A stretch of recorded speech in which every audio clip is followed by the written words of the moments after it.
Pemirsa, jumlah kunjungan wisatawan mancanegara Wisman ke Bali bulan April 2024 tercatat sebanyak 503.194 kunjungan. Jumlah ini naik 7,24% dibandingkan bulan sebelumnya yang tercatat sebanyak 469.227 kunjungan.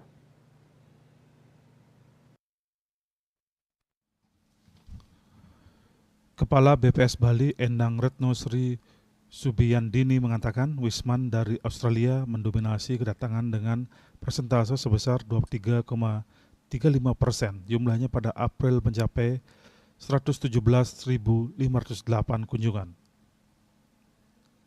4 negara asal Wisman terbanyak selanjutnya adalah India 44.198 kunjungan, Tiongkok 35.114 kunjungan, Prancis 26.361 kunjungan, dan Inggris 24.785 kunjungan. Dari 10 besar kedatangan Wisman asal Prancis tercatat mengalami peningkatan tertinggi secara month-to-month yakni sebesar 94,22%.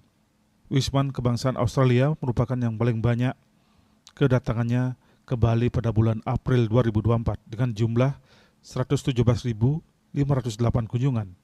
Jika dibandingkan dengan periode Januari-April 2023, jumlah Wisman tercatat meningkat hingga 28,54%. Wisatawan tersebut menginap di hotel bintang dan non-bintang. Dilihat dari tingkat penghunian kamar TPK, hotel berbintang mencapai 57,69%. Citamaya Bali Pos.